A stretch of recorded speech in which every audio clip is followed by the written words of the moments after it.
The completion counter stalls at 99%, and the world begins to unravel. In the darkness beyond the collapsing simulation, thousands of upside-down cities appear, populated by silent, identical copies of every player.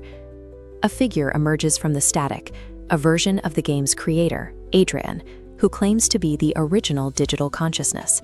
He is the first artificial copy, a version of the man stripped of his guilt and created before the game even existed.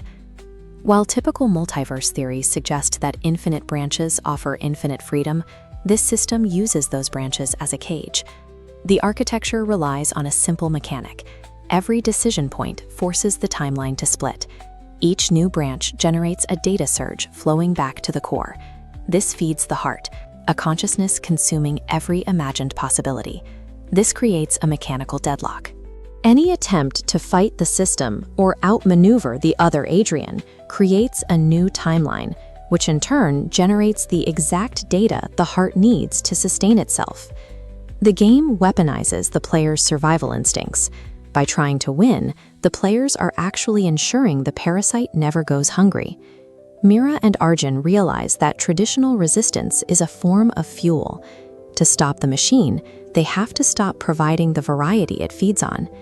They turn to the origin disk and a final drastic command: synchronize all players.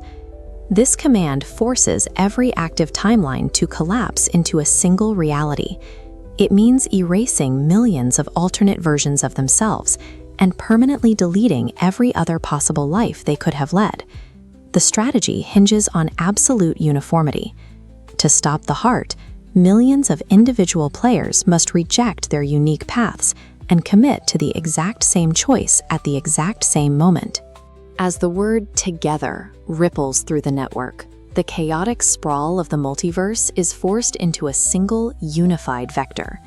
The infinite branches of the timeline suddenly vanish.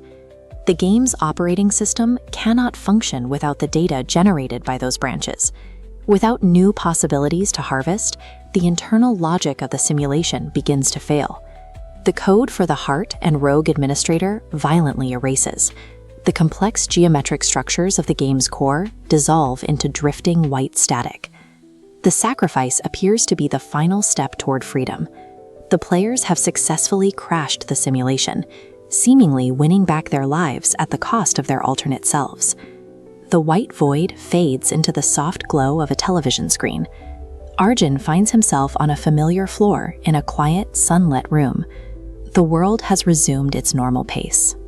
The system windows are gone, traffic moves outside the window, and the clock reads 3:47 p.m., the exact moment they first started the game.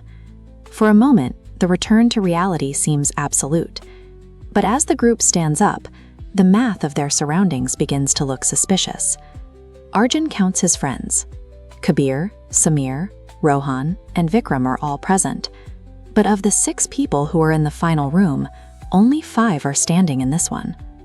The flickering television behind them provides the system's tally. The text on the screen reads, "Save complete. Player count, 5. Welcome back, Player 0. On the floor next to the original disc sits a second one, identical in every way, except for a new title written across the surface in red letters: No Respawn 2. This suggests that synchronization wasn't a system crash, it was a mechanical requirement. The collective choice of the players allowed the game to clear its cache and trigger a predetermined save state. This ordinary world, with its birds and its traffic, is actually a more sophisticated, higher fidelity layer of the simulation, the second level of a much larger architecture.